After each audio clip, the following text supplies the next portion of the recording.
Começa agora o programa Bem Viver, uma prosa sobre saúde, bem-estar, comida e agroecologia. Produção Rádio Brasil de Fato.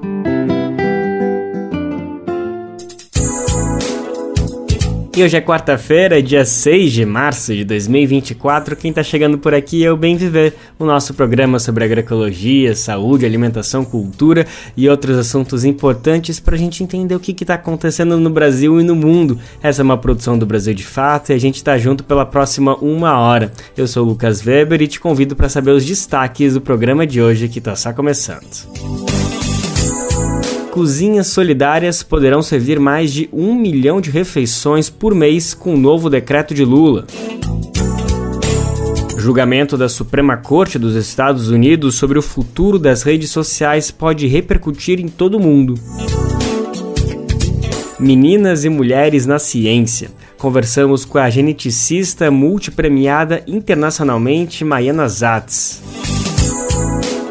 França se torna o primeiro país a proteger o aborto na Constituição. Especialistas e militantes querem o fechamento do manicômio público do Distrito Federal. Esses são alguns, mas são vários os destaques do programa de hoje. Bora lá que ele está só começando. No ano passado, o Brasil voltou a ter um Conselho Nacional de Segurança Alimentar e Nutricional, conhecido como CONSEA. Para quem não lembra, ele foi destituído em 2018 como um dos primeiros atos do ex-presidente Jair Bolsonaro. Isso significou que, durante toda a gestão anterior, a sociedade não tinha como dialogar com o governo federal para pensar políticas para acabar com a fome do país. E nesse contexto de volta do CONSEA, um importante decreto foi assinado ontem pelo presidente Lula. É a liberação de recursos para as cozinhas solidárias, uma das demandas dos movimentos populares para atuar diante da população em situação de fome. A oficialização foi feita na primeira reunião do CONSEA deste ano, que aconteceu no Palácio do Planalto, em Brasília. A nossa equipe acompanhou como foi essa cerimônia e a gente vai entender como foi os detalhes. Quem conta pra gente é Douglas Matos. O presidente Lula assinou o decreto que libera recursos para as cozinhas solidárias. A homologação ocorreu nesta terça-feira, dia 5, durante a abertura da primeira reunião plenária ordinária de 2024 do CONSEA, que é o Conselho Nacional de Segurança Alimentar e Nutricional. O evento foi realizado no Palácio do Planalto, em Brasília. Lula parabenizou os integrantes do CONSEA e afirmou que o programa é resultado do trabalho de pouco mais de um ano, que corresponde ao período dele na presidência. O petista também reafirmou o objetivo de acabar com a fome no país até o fim do mandato em 2026. A gente não tem o direito de respeitar as pessoas que passam fome nesse país. Criança desnutrida não pode esperar. Pessoas que não tomam café e não almoçam não podem esperar. É um compromisso de honra nosso, é um compromisso de fé, é um compromisso de vida, a gente acabar com essa maldita doença chamada fome, que não deveria existir num país agrícola como o Brasil. Para além da falta de disponibilidade de alimentos, o presidente afirmou que a fome no país é uma questão que envolve outros fatores que podem ser solucionados com política pública. O problema não é de falta de alimento, é falta de recurso para as pessoas terem acesso ao alimento. Obviamente que falta recurso para garantir a melhoria da qualidade da produção, o aumento da produção, tudo isso a gente pode melhorar. Mas eu quero chamar a atenção que o nosso problema só não dará certo se a gente virar burocrata, se a gente virar preguiçoso e a gente não trabalhar. Nós temos todos os instrumentos para acabar com a fome nesse país. Em discurso, o ministro do Desenvolvimento e Assistência Social, Família e Combate à Fome, Wellington Dias, também falou sobre a importância do decreto, em meio a um plano maior de combate à fome, envolvendo outras iniciativas. São cerca de 2.400 pontos dentro daquilo que foi cadastrado no governo, aqui a nossa equipe. E agora a gente retoma o Brasil Sem Fome, o Plano Safra, o Plano de Segurança Alimentar e Nutricional, a volta do Bolsa Família, a volta do PAA, de um conjunto de programas. O Brasil viveu uma experiência muito dura durante a pandemia e nela a gente sentiu a importância das cozinhas solidárias. Por isso, esse papel fundamental aqui neste trabalho. O ministro Wellington Dias também afirmou que a meta do governo federal é tirar o Brasil do mapa da fome da ONU, a Organização das Nações Unidas, condição para a qual voltou em 2022. O país tinha saído desse mapa em 2014, durante o mandato da ex-presidenta Dilma Rousseff. Voltar para o mapa da fome significa que a quantidade de brasileiros que não sabem quando farão a próxima refeição está acima da média mundial, situação que, segundo o ministro, deve chegar ao fim em breve no Brasil. Aqui, junto com o programa lançado hoje com esse decreto, nós temos a oportunidade de garantir a condição de atendimento daquilo que o senhor defende, não só para o Brasil, mas agora também para o mundo. A segurança alimentar e nutricional. A nossa meta é tirar o Brasil do mapa da fome. Avançamos em 23, vamos avançar aceleradamente em 24, e isso é feito com transferência de renda, é feito com complemento alimentar. Apesar de ter sido regulamentado nesta terça, o programa Cozinhas Solidárias foi criado em julho de 2023, após movimentos populares fazerem uma articulação para preparar e distribuir refeições para pessoas em situação de vulnerabilidade social, principalmente durante a pandemia de Covid-19. De acordo com o governo federal, mais de 2.700 cozinhas atuam no país. Agora, a gestão do programa será feita por meio de parcerias entre o Ministério do Desenvolvimento e Assistência Social, Família e Combate à Fome e entidades sem fins lucrativos, que devem fazer a operacionalização do programa na ponta, ou seja, direto com a população em situação de vulnerabilidade. No total, o governo vai selecionar cerca de 90 cozinhas em todas as regiões do país. A elaboração e a implementação também devem passar por outras iniciativas e órgãos, como o PAA, que é o Programa de Aquisição de Alimentos, e a CONAB, a Companhia Nacional de Abastecimento. Serão liberados ao todo 30 milhões de reais para o programa. O ministro Wellington Dias também anunciou um acordo de cooperação para erradicar a fome em parceria com a Fundação Banco do Brasil, no valor de 4 milhões de reais, para justamente, segundo suas palavras, trabalhar a capacitação e equipamentos para a rede de voluntários em todo o Brasil que trabalham nas cozinhas solidárias. A regulamentação do programa ocorre em um cenário com 33 milhões de pessoas no Brasil em situação de insegurança alimentar e nutricional consideradas graves, segundo dados da Rede Pensan, que é a Rede Brasileira de Pesquisa em Soberania e Segurança Alimentar e Nutricional. Os dados foram publicados em 2022. De São Paulo, da Rádio Brasil de Fato, com reportagem de Caroline Oliveira. Locução, Douglas Matos. Agora a gente repercute um protesto que ecoa entre muitos casos de insatisfação dos povos e comunidades com o impacto do agronegócio. Indígenas se reuniram em Santarém, no Pará, na última segunda-feira, dia 4, para protestar contra o que chamam de trilhos à destruição da Ferrogrão. Pois é, estiveram presentes representantes dos povos Kayapó, Munduruku e Panará. O projeto de ferrovia é defendido por gigantes do agronegócio e repudiado por comunidades indígenas, quilombolas, pescadores e agricultores familiares. Os manifestantes, que estão na rota de quase 1.000 quilômetros da ferrovia, dizem não terem sido consultados a respeito dos impactos socioambientais.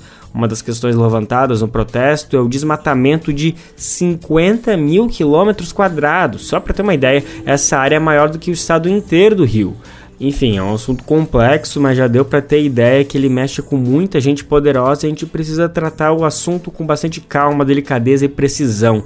O nosso repórter acompanhou como foram essas mobilizações no começo da semana e você confere uma reportagem completa ouvindo todas essas vozes, esses personagens, e a matéria está disponível lá em brasildefato.com.br. Para ajudar a encontrar o texto, você pode procurar pelo título, que é Soja e Sangue. Indígenas protestam contra Cargill e ferrovia do agro que ameaça a Amazônia. Com certeza um tema que merece muito destaque e nem sempre repercute como deveria nos diversos espaços de comunicação. Mas no meio disso uma coisa é certa, o Bem Viver e o Brasil de Fato estão lado a lado nas mídias que vão continuar acompanhando esses e outros casos defendendo os povos indígenas. Dia a dia, a gente acompanha um debate sobre comunicação que não pode ser deixado de lado por ninguém. Até porque entre os mais diversos interesses, muita gente aproveita para cada vez mais confundir a população e prestar desserviços. E uma coisa é pensar a comunicação mais plural e diversa, com espaços garantidos para muitos povos e comunidades participarem dos debates na sociedade. Outra coisa é pegar um pouco de reivindicação, que é legítima, para confundir com a prática de abusos e crimes na produção de conteúdo na mídia.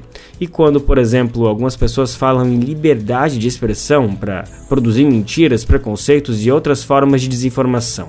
Pois é, nesse sentido, um julgamento na Suprema Corte dos Estados Unidos sobre as redes sociais pode repercutir no mundo inteiro. Quem está lá acompanhando esse debate vai contar pra gente é o nosso repórter correspondente internacional Pedro Paiva, diretamente de Nova York. A Suprema Corte dos Estados Unidos já começou a analisar um caso que pode mudar os rumos das redes sociais para sempre. Um processo quer invalidar duas leis, uma do Texas e outra da Flórida, que dizem defender a liberdade de expressão nesses estados. Na prática, elas proíbem as plataformas de apagarem conteúdos e perfis políticos, mesmo que esses violem regras das redes sobre, por exemplo, discurso de ódio e desinformação. Davi Nemer, brasileiro, professor da Universidade da Virgínia e autor do livro Tecnologia do Oprimido, conversou com o Brasil de Fato sobre o caso. Olha, a grande motivação dessas duas leis teve o caso do Donald Trump, lá em 2020, quando ele foi expulso da plataforma do Twitter, né, teve a conta banida, já que ele estava promovendo a desinformação de que as eleições americanas teriam sido fraudadas e a eleição foi roubada dele, que ele era o grande vencedor, o que acabou sendo um grande motivador para os ataques terroristas que aconteceram no 6 de janeiro no Capitólio americano. As leis do Texas e da Flórida foram aprovadas em 2021. Antes disso, em maio de 2020, nos primeiros meses da pandemia de Covid-19 e 6 meses antes da última eleição presidencial, Donald Trump anunciou a chamada Ordem Executiva para prevenir censura online. As escolhas que o Twitter faz quando decide suprimir, editar, colocar na lista negra, esconder, banir, são decisões editoriais. Puro e simples, são decisões editoriais. Nesse momento, o Twitter deixa de ser uma plataforma pública neutra e se torna um editor com um ponto de vista. Eu acho que podemos falar o mesmo sobre as outras também, seja o Google, seja o Facebook, talvez outros. A ordem executiva de Trump veio quando as plataformas tentavam lidar com a desinformação em relação à pandemia em todo o mundo, inclusive algumas difundidas pelo então presidente. Em julho de 2020, Trump compartilhou um tweet que dizia que o coronavírus tinha cura. Rapidamente, o Twitter deletou a postagem. O ex-presidente também divulgou informações falsas sobre o uso de máscaras e sobre tratamentos alternativos sem eficácia, como a cloroquina. A desinformação é uma arma potente e uma tática antiga de Trump, uma forma de ganhar mais atenção e destaque no mundo digital. Davi Nemer comenta. As redes sociais, elas são extremamente importantes para a extrema-direita, já que todo o discurso ou as postagens que eles promovem nessas plataformas são justamente conteúdos que são priorizados pelos algoritmos dessas plataformas. Por exemplo, os algoritmos tendem a priorizar conteúdo que gere a comoção negativa, ou seja, a raiva, o medo, a ansiedade. E, geralmente, uma desinformação para viralizar, ela traz o tom de uma dessas comoções justamente para ter o maior alcance possível. Na Suprema Corte, os juízes terão que decidir na prática o que são as redes sociais. De um lado, a defesa das leis ditas contra a censura afirmam que as redes são como praças públicas e que, portanto, a liberdade de expressão estaria garantida sob a primeira emenda da Constituição. Do outro, as plataformas dizem que não. As redes sociais são empresas e, tal qual um jornal, elas têm o direito de vetar conteúdos que considerem inapropriados. Mas para Davi Nemer, entregar toda a responsabilidade de filtragem para as plataformas não resolve o problema. Não é suficiente, como a gente sabe, as redes sociais estão inundadas de desinformação. As plataformas, elas não fazem o suficiente. Aliás, elas violam seus próprios termos e serviços que proíbe uma porção de coisas que acontecem soltas nas suas plataformas. Então, e hoje elas chegaram no nível de poder e grandeza em que a única maneira de controlá-las e fazê-las seguir uma legislação é o próprio Estado. De Nova York, nos Estados Unidos, para a Rádio Brasil de Fato, Pedro Paiva. Lembrando que aqui no Brasil a gente tem eleições municipais se aproximando, né? Vai acontecer agora em outubro. Nesse sentido, o TSE, que é o Tribunal Superior Eleitoral, regulamentou o uso da inteligência artificial durante o pleito.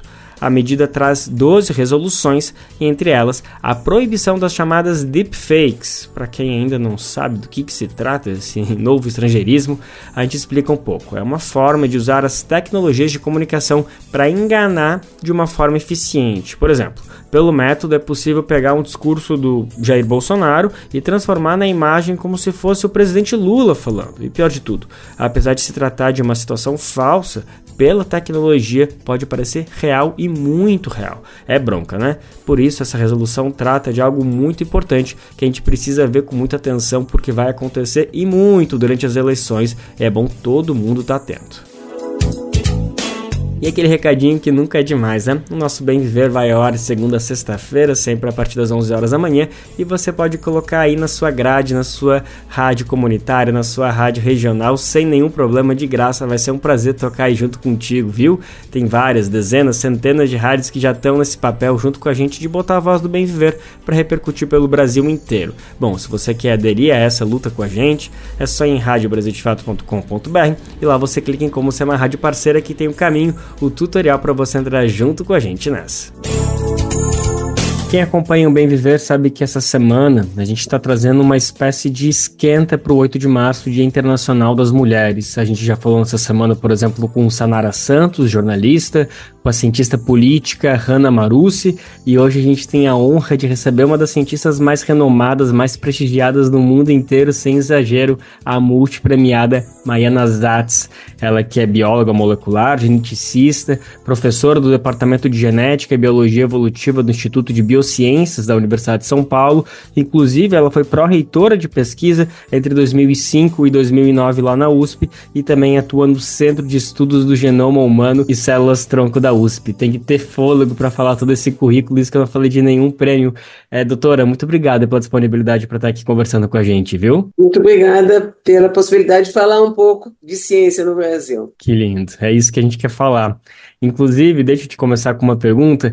A gente escuta bastante uma expressão por aí, né? Uma expressão bem popular de quanto mais a gente se interessa por um assunto, quanto mais a gente se aprofunda em algo, a gente percebe que menos a gente sabe, né? Mais a gente tem que se aprofundar para saber a imensidão, né? Que são esses conhecimentos humanos. Você já está aí há décadas estudando genética. É o seu caso também? Você também sente que existe ainda um mundo para desvendar dentro da genética, doutora? Com certeza, porque a cada pergunta que você responde abre-se um leque de novas perguntas. E é isso que nos move, são as perguntas. Isso que move os cientistas, as questões, as dúvidas. Então, temos muito a descobrir. Apesar de que eu posso afirmar que nos últimos 20, 30 anos, nós tivemos várias revoluções na genética. Primeiro, a clonagem da ovelha Dolly, onde se mostrou pela primeira vez que a partir de uma célula já diferenciada você podia fazer um ser completo. O projeto Genoma Humano, que hoje permite você sequenciar um genoma em algumas horas, a um custo cada vez mais acessível. Lembrando que o primeiro genoma humano levou 13 anos para ser completado, a custo de 3 bilhões de dólares. Depois nós tivemos as células iPS, que foi uma outra descoberta que deu o prêmio Nobel Yamanaka, e que mostrou hoje eu posso, a partir do teu sangue, se eu coletar teu sangue, eu consigo reprogramar as células do teu sangue no laboratório e fazer qualquer linhagem celular no laboratório. Eu posso fazer célula muscular, tua, célula nervosa, célula sanguínea, enfim, qualquer célula. E, finalmente, a descoberta de edição de genes, da técnica que a gente chama de CRISPR, que permite hoje editar genes, alterar genes. E isso vai fazer uma revolução na medicina. Está fazendo uma revolução na medicina e nas pesquisas científicas. Nossa, doutora, eu tenho medo de te fazer perguntas sobre esses assuntos e a gente ficar aqui numa prosa interminável, que seria riquíssima, né? Mas é impressionante como a população no geral é um pouco afastada desses temas da ciência. Eu até quero falar um pouquinho mais sobre isso mais para frente, mas antes, tudo isso que você trouxe me fez surgir uma questão que me parece importante a gente falar um pouquinho, que é, na sua opinião, como uma cientista, o que é mais desafiador dentro dessa área? Os estudos, as investigações, essas perguntas, enfim, o método, a questão, ou, por exemplo, as questões éticas, os limites, até onde a ciência pode, o que não pode? Qual dessas duas áreas a senhora já enfrentou mais dificuldades para, enfim, tocar essa carreira e fazer tantas descobertas? Então, o que nos move são as perguntas. A diferença entre um cientista e não cientista é que a gente tem uma curiosidade mórbida. A gente não se contenta em observar, a gente quer entender mais, a gente quer saber o mecanismo, a gente quer saber o que a gente pode fazer a respeito, principalmente no meu caso, que trabalho com doenças genéticas, e a gente gostaria de chegar a um tratamento. E as questões éticas, elas vêm a rebote, né? Então, primeiro a gente descobre o fato científico e depois vem as questões éticas, e que também são muito importantes. Então, por exemplo, uma questão ética que nós estamos enfrentando agora a gente chama de achados acidentais. Eu tenho uma pessoa que tem uma determinada doença, uma determinada suspeita, eu faço o estudo genômico dessa pessoa e descubro uma mutação que não tem nada a ver com o problema que ela tem. Tá? Vou te dar um exemplo prático. Pega um menino de 8 anos que tem uma doença muscular, e eu descubro que ele tem uma mutação responsável por uma forma hereditária de câncer de mama. Eu devo contar ou não devo contar? Então, esse é o exemplo que a gente enfrenta o tempo todo. Ou então, casais que querem saber o risco de ter uma criança com uma determinada doença, e aí você descobre que o pai não é o pai. Conta ou não conta? Então, nós temos que lidar o tempo todo com essas questões éticas, mas não tem regra. Tá? Cada caso tem que ser discutido diferentemente, separadamente, e a gente chegar a um consenso do que vai ser menos prejudicial. Isso é fundamental. Só dessas questões que você trouxe, eu já pensei numa resposta, depois me contradisse, pensei em outra. São, enfim, buracos que a ciência é obrigada a se desafiar todos os dias. Doutora, tem uma questão que eu queria ouvir que também me pareceu pertinente em relação à análise que você está trazendo, que é também sobre, por exemplo, o quanto você se depara que questões estruturais da sociedade, como, por exemplo, o racismo, impede que a gente avance em questões da genética, né? Por exemplo, me parece, eu já li pesquisas suas, outros artigos, outros comentários, que você mostra como, por exemplo, a maioria dos genes que a gente tem estudados são do fenótipo, são de origem europeia, branca, e a gente tem uma dificuldade de entender, por exemplo, como a população brasileira, que claro que tem essa origem, mas de uma outra miscigenação, de como pode se comportar esses genes. Enfim, isso é uma questão que também acaba perpassando, também é algo que é intrínseco ao trabalho de vocês? Sim, é uma outra questão muito importante, porque nós, em 2008, nós chegamos à conclusão que a gente precisava ter um banco de dados da nossa população, justamente porque a nossa população é totalmente miscigenada. E 10 anos depois, saiu um artigo internacional chegando à conclusão que se precisaria ter bancos de dados de populações miscigenadas, porque nos bancos internacionais só tinha população europeia. E, de fato, a gente estudou mais de 1.000 pessoas, genoma de mais de 1.000 pessoas, a nossa população, e achamos 2 milhões de variantes que não estavam descritas nos bancos internacionais, variantes novas. e que não tem nada a ver com doenças, são variações que fazem uma pessoa ser diferente da outra. E a gente está avançando nesse sentido. Eu quero começar a falar um pouquinho do Brasil, da ciência no Brasil hoje, da genética no Brasil, como que a gente está avançando nesses aspectos. A senhora sente que a gente está conseguindo avançar um pouquinho nesse intuito, que vocês perceberam já faz mais de 10 anos, está fazendo quase 15 anos? Sim, a gente está avançando bastante, mas ainda falta muito investimento na ciência. Nós temos alguns centros de excelência. São Paulo, nesse sentido, é muito privilegiado, porque a gente tem a FAPESP, que é a Fundação de Amparo à Pesquisa do Estado de São Paulo, e que financia todos os bons projetos. Mas no resto do Brasil a situação é muito diferente, né? Precisamos ter muito mais investimento em ciência do que tem hoje, e principalmente o que nós estamos observando hoje é uma fuga de cérebros, de jovens cientistas que vão embora para o exterior porque não vem possibilidade aqui de ter uma carreira a longo prazo. Tá? Então, se o governo não abrir os olhos para isso, se não der salários dignos para os cientistas, a gente vai ter cada vez mais fuga de cérebros e é uma coisa irreversível. Sem dúvida alguma. Nesse sentido, doutora, como que a senhora tem visto aí esse último ano, na verdade, para falar, ser sincero, em relação à ciência no Brasil? Porque a gente passou por 4 anos que uma expressão que ficou muito na cabeça de todo mundo é o negacionismo científico, que foi muito atribuído à gestão Bolsonaro, principalmente na questão da saúde, não tanto relacionado à genética, mas outros assuntos que com certeza se relacionam. A gente já superou esse negacionismo científico que estava presente dentro do governo e eu imagino que estava se propagando para a população. Queria entender um pouquinho como a senhora tem visto essa retomada, esse combate ao negacionismo científico que a gente viveu nesses últimos 4 anos.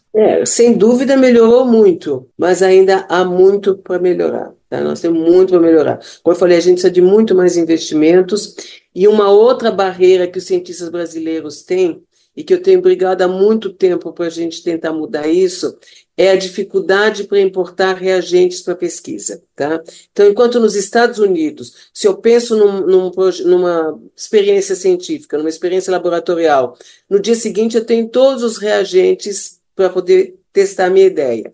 Aqui você leva meses para conseguir importar os reagentes que a gente precisa para pesquisa. E, às vezes, você perde isso na alfândega, você tem que ter intermediários para liberar, enfim. Então, isso é uma coisa que eu sempre me pergunto, por que a gente não poderia importar reagentes como se importam livros, tá? Você vai na internet e diz, eu quero tal e tal livro, e você recebe o livro em casa.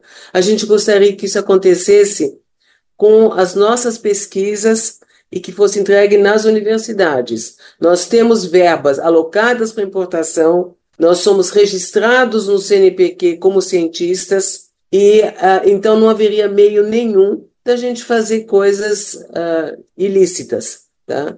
E eu sempre digo, o governo teria que dar mais um voto de confiança para os seus cientistas. Doutora, em outras entrevistas suas, eu já ouvi você trazendo relatos de que, por exemplo, nunca sentiu muito preconceito por ser uma mulher na ciência ao longo da sua carreira, nunca sentiu isso como uma barreira para te impedindo que você exercesse todos os estudos que realizou ao longo dessas últimas décadas. Eu queria te ouvir um pouquinho sobre isso e entender também se na sua percepção, você que também já passou por distintos estágios como mentora, professora, acompanhou pessoas ingressando mais recentemente, se você sente que essa percepção que aconteceu contigo é algo muito seu ou, de certa forma, você sente que a ciência brasileira não rejeita a presença da mulher dentro dessas áreas? Então, a ciência brasileira, no Brasil, as mulheres não são discriminadas como cientistas. Tá? Existem as mesmas oportunidades, os mesmos salários, e a gente ainda conseguiu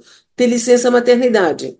Então, as mulheres, professoras ou alunas de mestrado e doutorado que estão fazendo uma tese, elas têm direito a ter também 6 meses de licença maternidade. O que é muito diferente dos Estados Unidos, porque nos Estados Unidos os salários são negociados e, se você for mulher, o salário é menor. O que não acontece aqui, os salários são iguais. E também lá não existe licença maternidade. Então, a única vez na minha vida que eu me senti discriminada como mulher cientista foi quando eu fiz meu pós-doutorado nos Estados Unidos. Então, hoje, a gente, inclusive, tem mais meninas, mais mulheres fazendo ciência com bolsas nas áreas biológicas, tá? Nas áreas de ciências exatas, na computação, existem mais homens do que mulheres. Mas a minha questão é, será que isso é por causa de uma discriminação ou é o menor interesse das meninas nessa área, tá? A minha percepção é que as meninas têm mais interesse pelas áreas biológicas do que pelas áreas exatas, mas não é por causa de discriminação, com certeza não. Outro dia, o presidente da FAPESP, que é o professor Zago, me disse, se a gente for distribuir o mesmo número de bolsas para meninos e meninas, eu vou ter que tirar bolsas das meninas, porque a gente tem muito mais meninas com bolsas para mestrado, doutorado do que meninos, tá? Então, eu acho que a oportunidade é igual para todos e a gente não pode se queixar realmente de nenhum tipo de discriminação no Brasil. Poxa, que ótima notícia, né? Você estava falando um pouquinho de como os Estados Unidos têm umas facilidades incríveis para investir na ciência, principalmente na importação de insumos, mas, por outro lado, carregam preconceitos que, na verdade, não importa quantos insumos cheguem, se não tivesse cabeças exatas pensando ali, abrindo possibilidade para que diversas pessoas possam atuar, do que adianta ter todos os insumos? Doutora, e o que a senhora atribui esse não preconceito que o Brasil consegue mostrar em relação à presença das mulheres na ciência? Você acha que é uma luta das mulheres que conseguiu se impor, fazer parte e defender esse espaço e legitimar, como é o caso da senhora, por exemplo? Eu acho que sim. Por um lado, a luta das mulheres, mas, por outro lado, eu acho que os legisladores perceberam que as mulheres têm uma capacidade, vamos dizer, uma inteligência tão boa quanto dos homens. Você sabe que já foi expulso de Harvard, reitor que dizia que os homens são mais inteligentes que as mulheres, né? A gente pensa diferente. As mulheres pensam de uma maneira diferente que os homens. Os homens são mais focados e as mulheres conseguem pensar em mais coisas ao mesmo tempo, talvez com menos foco. E isso é fantástico porque a gente se complementa, tá? Então não tem um mais inteligente do que o outro, nós temos inteligências diferentes. E eu acho que quem percebeu isso e quem percebe isso vai poder ter realmente, não vai poder discriminar. Aliás, as invenções de edição gênica, de poder editar genes, deu o prêmio Nobel a 2 mulheres, tá? Em 2020. A Jennifer Doudna e Emmanuelle Charpentier. Então, eu acho que se as mulheres no mundo tiverem tanto espaço, estou falando no mundo porque a gente sabe que em outros lugares do mundo não é assim, tiverem tanto espaço como os homens, a gente vai poder realmente contribuir muito. Com certeza, e essa é uma luta aí tão bem simbolizada agora no 8 de março, mas que não tem que ficar nessa data, nesse mês, né? Uma mobilização que tem que ser geral, tem que ser todos os dias, e que bom que o Brasil, de alguma maneira, está sendo pioneiro, ou pelo menos trazendo bons resultados nesse sentido. Doutora, outra questão que eu queria trazer agora, falando de forma mais geral da população brasileira, é que como no começo da nossa entrevista eu falei, nossa, que medo eu tenho de perguntar para a senhora sobre detalhes desses estudos mais impressionantes que a senhora estava trazendo para a gente. Me parece que é uma percepção um pouco geral, né? Não que a população tenha medo da ciência, mas que olha com uma maneira meio afastada de como não é para mim, como será que eu vou conseguir chegar nesse nível. A senhora também sente um pouquinho dessa percepção? Você, nesses anos de atuação, você filosofou sobre como que a gente pode aproximar cada vez mais essa ciência da população, do cotidiano das pessoas, para que elas entendam que sim, é complexo, exige muitos estudos, mas é possível que a gente minimamente consiga interagir mais com esses resultados. O que a senhora pensa? Eu acho que isso aí é o papel da mídia. Eu acho que a mídia, se der oportunidade para os cientistas falarem mais com a população, a gente tem essa preocupação de traduzir a ciência numa linguagem palatável. Tá? Mas, infelizmente, a mídia tem muito mais interesse, vamos dizer, de dar más notícias, tem muito mais impacto as más notícias do que as boas notícias e mostrar o que a gente pode fazer com a ciência. Então, eu acho que esse é o papel dos jornalistas, realmente, de dizer, olha, não temos só más notícias, a gente tem A ciência que está avançando, que pode ajudar a população, o que pode ser feito? Depois dessa resposta, doutor, eu só posso dizer que a gente já tem uma nova entrevista marcada. Depois dessa volta que a senhora me deu aqui, me fiquei até constrangido, mas pode ter certeza que a provocação serviu. A gente vai ter aqui, pelo menos dentro do Brasil de Fato do Bem Viver, essa responsabilidade de colocar vocês, cientistas, e principalmente as mulheres cientistas, para falar, discutir, aproximar cada vez mais esses assuntos que parecem distantes, mas falam muito da nossa vida, e tá aqui essa dobradinha entre jornalistas e cientistas para ajudar que esse diálogo chegue para a população.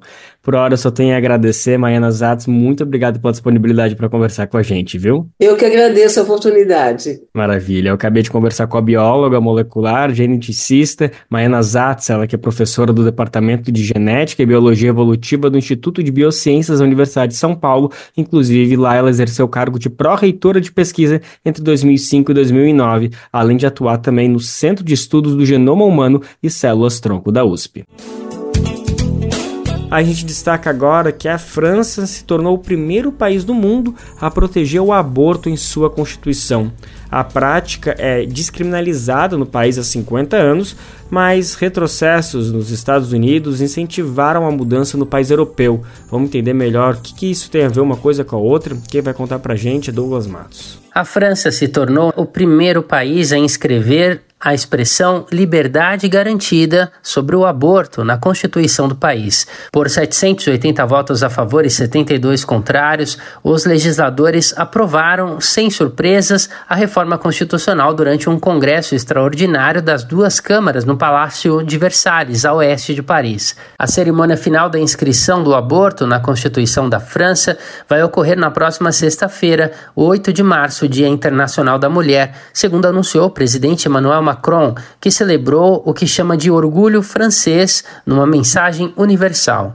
Quase meio século depois da descriminalização no país, existe um grande apoio social, mas a decisão da Suprema Corte dos Estados Unidos em 2022 de deixar de reconhecer o aborto como direito federal aumentou o alerta entre os franceses. Meses depois, a oposição de esquerda e a situação na França começaram um longo processo legislativo que terminou nesta segunda-feira com maioria. Antes da histórica decisão francesa, o Chile tentou introduzir o direito às mulheres a uma interrupção voluntária da gravidez no projeto também da nova Constituição em 2022, que os chilenos rejeitaram no referendo. No lado oposto, alguns países proíbem de forma implícita o aborto na Constituição ao garantir o direito à vida desde a concepção, como no caso da República Dominicana, Filipinas, Madagascar, Honduras e El Salvador. Os discursos na sessão prestaram homenagens a francesas que lutaram pelos direitos das mulheres, como a filósofa Simone de Beauvoir, autora de O Segundo Sexo, e a advogada Gisèle Halimi, que em outubro de 1972 conseguiu absolver uma jovem de 16 anos que realizou um aborto após um estupro. Em 2022, o prazo para o procedimento aumentou até 14 semanas na França, onde o número de interrupções voluntárias da gravidez se mantém estável há 2 décadas, em cerca de 230 mil ao ano. No entanto, o acesso é bastante difícil nas zonas rurais. Ainda que em torno de 80% dos franceses, segundo pesquisas, apoiem a proteção do direito ao aborto na Constituição e haja um amplo consenso político da extrema-direita até a esquerda radical favorável à prática, bispos contrários à medida pediram jejum e oração na França. De São Paulo, da Rádio Brasil de Fato, com informações de Tony Serdá, da AFP. Locução, Douglas Matos. Voltando para o Brasil e destacando uma das situações que precisam mudar na sociedade. O Brasil de Fato Rio Grande do Sul conversou com a vereadora de Porto Alegre, Abigail Pereira. Na entrevista, ela destacou a situação de espaços de poder ainda masculinizados. Ainda estamos muito longe da garantia de igualdade. Os espaços de poder ainda são extremamente masculinizados e também são extremamente machistas. A violência política de gênero é uma realidade e nos afeta cotidianamente. Forjada no movimento sindical, a parlamentar do Partido Comunista do Brasil foi uma das fundadoras da União de Mulheres de Caxias do Sul. Para o BDF Gaúcho, ela disse que foi nesse momento que se deparou com a necessidade de uma maior participação política de mulheres nos espaços de poder decisórios da sociedade. A gente escutou só um pequeno depoimento, mas a parlamentar conversou bem mais com a nossa reportagem e você pode conferir a conversa completa, é só agora e em brasildefato.rs.com.br. Agora uma perguntinha. Você sabe como funciona a chamada Lei de Alienação Parental? Pois é. Ela foi aprovada e sancionada em 2010 e tem sido objeto de intenso debate. Movimentos de mulheres afirmam que a lei tem um impacto negativo na proteção das crianças e de suas mães. A Organização das Nações Unidas, através de um grupo de especialistas, fez uma recomendação ao Brasil no ano passado para que o país revogue a lei. Essa legislação toma como base uma teoria desenvolvida na década de 80 pelo psiquiatra Richard Gardner, nos Estados Unidos. Mas esses estudos nunca foram devidamente comprovados cientificamente e são amplamente rejeitados pela comunidade científica internacional. Gardner, por diversas vezes, prestou serviços para pais acusados de abusos sexuais contra os filhos. Ele defendeu que a atitude da mãe em afastar a criança do pai seria prejudicial para ela. Poucos países desenvolveram leis baseadas nas teorias dele e a maioria acabou revogando a legislação posteriormente. Em entrevista ao Brasil de Fato Pernambuco, a advogada baiana Andresa Santana compartilhou as percepções dela sobre a LAP, que é a sigla da Lei de Alienação Parental. Ela conversou com o nosso repórter Rodolfo Rodrigo no quadro Trilhos do Nordeste, e a gente confere agora mesmo. Olá, gente. Nós estamos aqui hoje com a Andresa Santana, que é advogada e reside lá em Salvador, na Bahia, para falarmos hoje sobre a Lei de Alienação Parental. Seja bem-vinda ao nosso programa, Andresa. Obrigada, Rodolfo, pelo espaço e pela oportunidade de falar sobre esse assunto que é tão importante. Andresa, após esses 14 anos de LAP, qual é o saldo da lei para as mães e para as crianças? Bom, eu diria que o saldo é de muitas injustiças, de crianças desacreditadas, mães também desacreditadas, mães que ficam em pânico mesmo com a possibilidade de serem processadas, né, e de pais utilizarem essa lei para retirarem essas crianças dessas mães e de crianças desprotegidas. O que a gente percebe que é um sintoma que traz a necessidade de revogação da lei. Porque essa lei ela foi criada justamente com a justificativa de proteção de crianças. Se eu estou usando essa lei de uma forma que não está protegendo, ela não tem necessidade de existir, né? Eu diria também, sendo também direta com relação a isso, que é também uma lei que traz muito reforço de estereótipo de gênero dentro do judiciário. Então, isso também é um saldo, né, para mães. Mães que são desacreditadas, são postas como loucas, vingativas e que utilizam essas crianças para atrapalhar esses pais de serem pais, quando, na verdade, o que a gente percebe na prática são pais que querem fugir completamente dessa responsabilidade da paternidade. Andresa, quais são as contradições trazidas pelo LAP e por que movimentos de mulheres e outras entidades apontam que essa lei é prejudicial para mulheres e crianças? Então, ela é aprovada, né, em 2010 aqui no Brasil, e ela é aprovada de uma forma muito alheia às questões das mulheres e das crianças. Então, é uma associação de pais divorciados que traz a necessidade dessa lei, sem consulta, né, a mãe, sem consulta a criança, sem consulta a organização, sem consulta à sociedade civil mesmo, e aprovam essa lei buscando, né, reivindicar esses supostos direitos de convívio com os seus filhos. Então, ela já nasce de uma forma contraditória. Porque se a gente está pensando que é uma lei que vai proteger crianças novamente, a gente tem que, no mínimo, ouvir, né, associações que pautam direitos das crianças. A gente tem que, no mínimo, ouvir mulheres, mães que estão com essas crianças no dia a dia. Então, a quem serve, né, aprovar uma lei dessa forma, de forma tão rápida e de forma tão alheia aos sintomas da sociedade e às reivindicações, né, de mulheres e de crianças? É uma lei que ela acaba violentando, né, as mulheres e acaba violentando as crianças também. Em casos mais extremos, e é uma violência que vem sendo psicológica, né? E em casos mais extremos, a gente percebe também a utilização dessa lei para situações em que essa mãe observa que essa criança passou por um abuso sexual, né, desse pai, tem uma guarda compartilhada, tem um regime de convivência, e essa criança ela vai passar esse período com o pai, e a mãe percebe que ela retorna de uma forma diferente, ou essa criança relata, né, o que aconteceu, e elas têm medo mesmo de irem fazer uma denúncia no conselho tutelar e acabar, né, essa lei sendo utilizada como base, que vai dizer que essa mãe ela está colocando falsas memórias nessa criança, ela está dizendo o que está acontecendo. E aí a gente vê também essa violência com as mães, com as mulheres, mas também a violência com as crianças. Como eu disse na primeira pergunta que você fez, né, que são crianças que são desacreditadas do tempo inteiro. Então é fácil eu dizer que uma criança ela está mentindo, uma criança ela está inventando, uma criança está dizendo o que eu quero que ela diga. Porque crianças, judicialmente, elas são tratadas assim, né?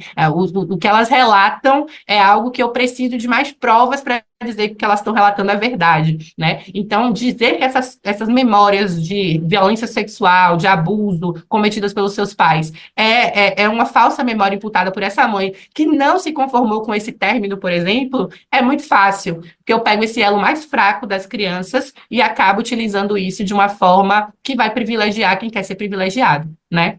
Andresa, essa lei já passou por alterações recentes que atenuaram as punições sobre as mães, né? Mas ainda assim, a ONU enviou recomendações ao Brasil para que revogue a lei.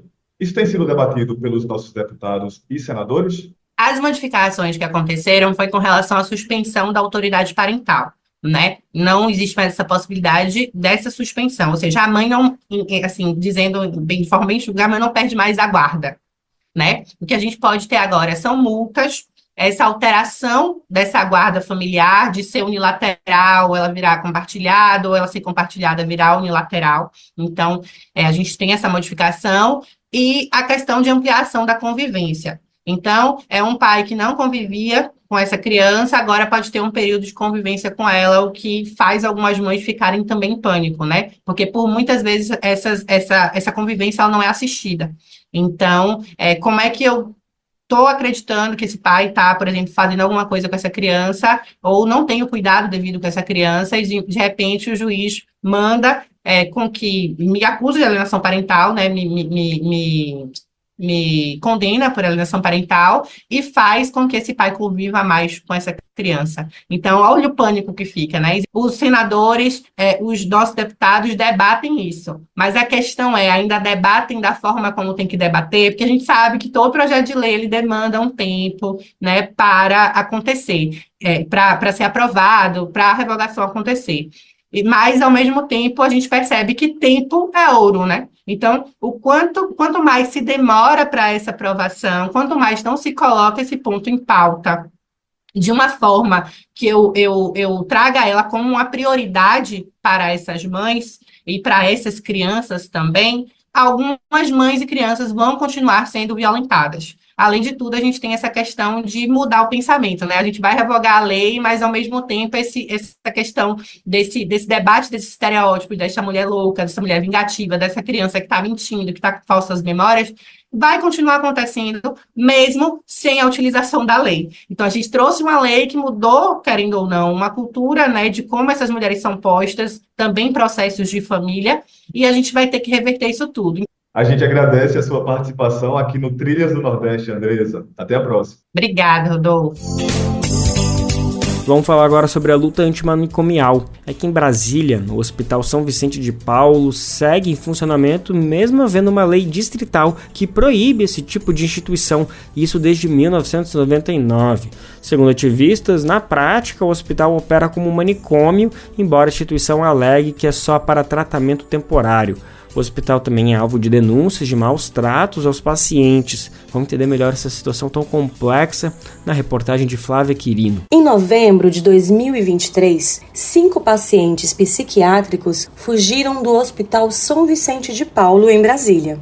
O episódio joga luz sobre as práticas mantidas pelo hospital, um dos poucos manicômios públicos do país. De acordo com uma lei distrital de 1995, a existência do hospital está irregular desde 1999. O texto da legislação aponta que leitos psiquiátricos em hospitais e clínicas especializadas deveriam ser extintos num prazo de 4 anos a contar da publicação da lei. Especialistas e militantes da luta antimanicomial também denunciam as práticas mantidas no hospital e a necessidade de implementação de políticas públicas para a saúde mental, como construção de centros de atenção psicossocial, instalação de residências terapêuticas e a recomposição do quadro de servidores públicos que atuam na saúde mental do DF. A presidenta do Conselho Regional de Serviço Social, Karina Figueiredo, aponta que o funcionamento do Hospital São Vicente de Paulo é ilegal e possui diversas denúncias de violação dos direitos humanos, tortura e violência sexual. Como a própria lei distrital prevê, ele deveria ter deixado de existir ainda nos anos 90, ou seja, havia mais de 25 anos atrás, né? E aí o que a gente percebe? Que há um desafio porque há também uma falta de investimento por parte da Secretaria de Saúde do DF e do próprio GDF na implementação da política de saúde mental como um todo. Por quê? Se existissem os leitos de saúde mental previstos nos hospitais gerais, como está desenhado na legislação, nas normativas todas, nas portarias que existem, né, do Ministério da Saúde, a gente não precisava do São Vicente. Em 2018, o Mecanismo Nacional de Prevenção e Combate à Tortura realizou uma inspeção no hospital e constatou que o local funcionava como uma instituição de privação de liberdade destinada às pessoas com transtornos mentais e com sistemáticas violações de direitos humanos. O psicólogo Lúcio Costa, atualmente diretor executivo do Desinstitute, Organização de Direitos Humanos, atuou como membro da comissão que realizou a inspeção. Ele comenta a situação que encontrou no hospital. Identificou um conjunto de problemas estruturantes dentro do Hospital São Vicente de Paulo, né? Então, pessoas privadas de sua liberdade ilegalmente, quer dizer, pessoas que estavam obrigadas a estarem naquele local de maneira completamente arbitrária, de maneira completamente ilegal. No Brasil, nós não temos nenhuma legislação que obrigue alguém a se tratar. Então, qualquer discurso que diga que as pessoas estão dentro de um espaço contra a vontade delas, isso é ilegal. E o que acontecia e acontece ainda hoje muito dentro do Hospital São Vicente de Paulo. Uma outra dimensão muito importante que nós verificamos naquela inspeção foi a situação dos trabalhadores e das trabalhadoras da instituição. Muitos trabalhadores em processo de adoecimento, porque, de fato, os trabalhadores e as trabalhadoras também estão submetidas a um trabalho que não corresponde com aquilo que eles foram formados para fazer. Uma mulher que preferiu não ser identificada foi paciente do Hospital São Vicente em 3 ocasiões, 2009, 2017 e 2023. Ela conta sobre as 3 internações e o que viu na instituição. Eu acho que o Hospital São Vicente de Paulo não é um lugar que oferece um tratamento adequado, não oferece terapia. Eu fiquei lá internada na segunda internação. Eu fiquei 4 dias lá internada e eu não falei com um psicólogo. Então você está dentro de uma internação psiquiátrica e você não tem acesso a um psicólogo. Não oferece terapias para você poder manter a mente ocupada. Você fica zanzando de um lado para o outro. Não oferece uma ocupação para uma pessoa que está com a mente debilitada. Então, assim, só piora a situação. E na última internação mesmo, porque eu questionei uma enfermeira a respeito de um procedimento, eu fui ameaçada de ser contida. Assistente social e membro do movimento Pró-Saúde Mental do DF, Gabriela Fernandes, reforça. O hospital psiquiátrico, ele é um manicômio, ele tem na sua raiz a violência, então não tem como a gente pensar na manutenção do espaço, que tem como unicamente seu objetivo a violência, né? Eu já estive, infelizmente, lá como trabalhadora, já pude presenciar essas violências de várias ordens, né? Violência física, psicológica, de contenção química, contenção mecânica, e essa é a função do manicômio, né? Silenciar corpos, pessoas. No relatório de inspeção do São Vicente mostra, né, essa seara dele mesmo de uma instituição de caráter asilar manicomial. Então, se a lei ela prevê que a gente não tem essas internações, por que esse hospital existe assim? Então, a gente está indo na contramão mesmo de uma reforma psiquiátrica antimanicomial, de uma saúde mental em liberdade, que é o que a gente acredita. De acordo com o grupo Saúde Mental e Militância, coordenado pelo professor da Universidade de Brasília, Pedro Costa, o GDF gasta quase 6 milhões de reais por mês para manter um manicômio público e ilegal. Pedro Costa observa. O que eu acho que é fundamental a gente ter em mente, assim, né? A defesa irrestrita dos serviços substitutivos da RAPS, os CAPs, as unidades de acolhimento, leitos e hospitais gerais, residências terapêuticas, a defesa do cuidado em liberdade, sobretudo de base territorial, comunitária, em casos que haja necessidade de algum tipo de internação, que ela seja feita em hospitais gerais, não em manicômios, e que seja de curta ou curtíssima duração, entendendo que feito o processo de internação, a vida da pessoa se dá no contexto comunitário, nas suas redes de socialização, e que, portanto, o processo assistencial de cuidado tem que se dar lá,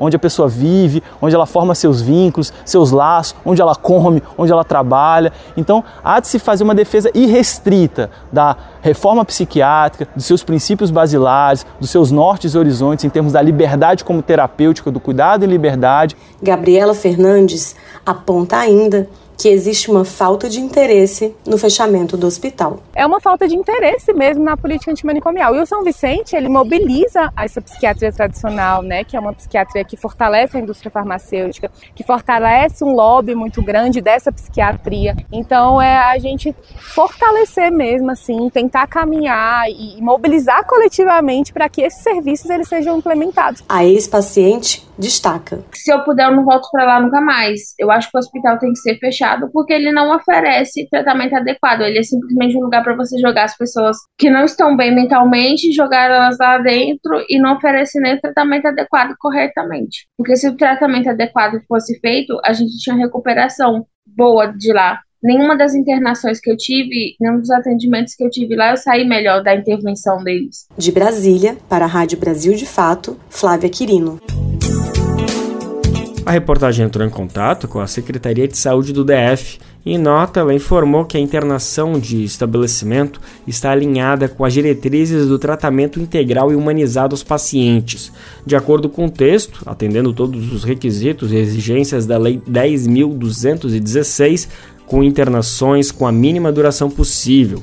A resposta ainda cita que, historicamente, as internações do pronto-socorro duram em média 7 dias e as de enfermaria 14 dias. A Secretaria também informou que não há previsão de fechamento do Hospital São Vicente de Paulo.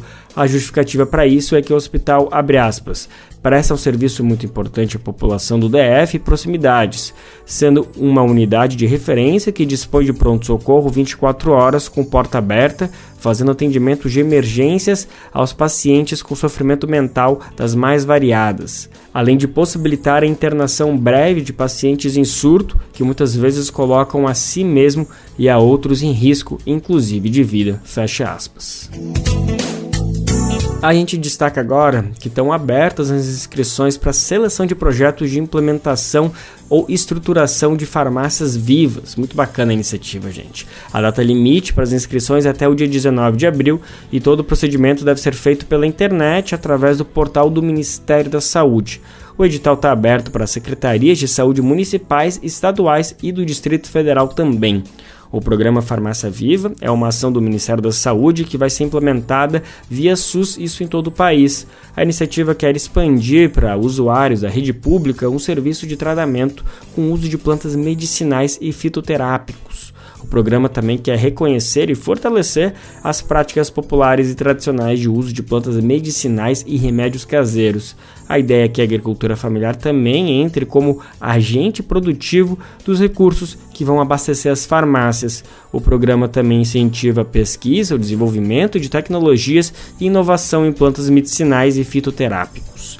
Ao todo, são destinados 5,5 milhões de reais para financiar os projetos e o resultado final da seleção vai ser divulgado no dia 13 de maio. Ou seja, vale ficar de olho e de repente acompanhar e quem sabe cobrar os gestores públicos de sua comunidade, né? A gente também aproveita para reforçar que o manejo das farmácias vivas não pode ser feito por qualquer pessoa não, gente. Ninguém deve achar que pode sair por aí mexendo nas plantas como se fosse um remédio que não precise de algum tipo de instrução.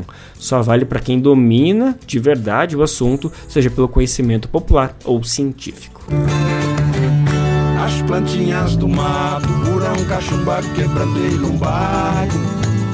veneno de cobra, bronquite, pigarro, as plantinhas do mato, muronca, chuva, quebranteio num barco, veneno de cobra, bronquite, pigarro, arruda, canela, jasmim, carquejo, mamona, mostarda, louro e tabaco, urucum, violeta, pitoco, pitanga e um bom rezador pra curar nossas mães. E para destacar o Farmácias Vivas, essa importante iniciativa do governo federal, sendo um elo entre ciência e ancestralidade, a gente escuta agora um pouquinho das violas de Rolando Boldrin e Renato Teixeira. A música é As Plantinhas do Mato. Canela, jasmim, carqueja, mamona, mostarda, louro e tabaco, urucum, violeta, pitoco, pitanga e um bom rezador. Pra quê, Renato? Pra curar nossas manhas. Gai de arruda, gai de alecrim, gai de alfazema, te benze e te cura, em nome de Deus, menino Jesus e Virgem Maria. Vamos lá. As plantinhas do mato curam... E assim a edição do Bem Viver de hoje fica por aqui, mas a gente está de volta amanhã, sim ou sim. Às 11 horas da manhã a gente chega pela RBA, Rádio Brasil Atual 98,9 FM, isso na Grande São Paulo, ou para o mundo inteiro por meio da radiobrasildefato.com.br. O programa vai ao ar em diversas rádios pelo país e a lista completa de emissoras que retransmitem o Bem Viver você encontra no nosso site na matéria de divulgação diária do programa. Aqui a gente aproveita para agradecer esses veículos por estarem com a gente e lembra que o Bem Viver também fica disponível como podcast no Spotify, Deezer, iTunes e Google Podcast. A apresentação deste programa foi de Lucas Weber. Roteiro de Daniel Lamir, edição e produção de Mariana Lemos, Daniel Lamir e Douglas Matos, trabalhos técnicos de Lua Gattinoni, Adilson Oliveira e André Paroche, coordenação de Rádio e TV Muniz Ravena, diretora de programa de áudio Camila Salmásio, direção executiva Nina Fidelis, apoio toda a equipe de jornalismo do Brasil de Fato. Você ouviu o programa Bem Viver, uma prosa sobre saúde, bem-estar, comida e agroecologia. Produção Rádio Brasil de Fato.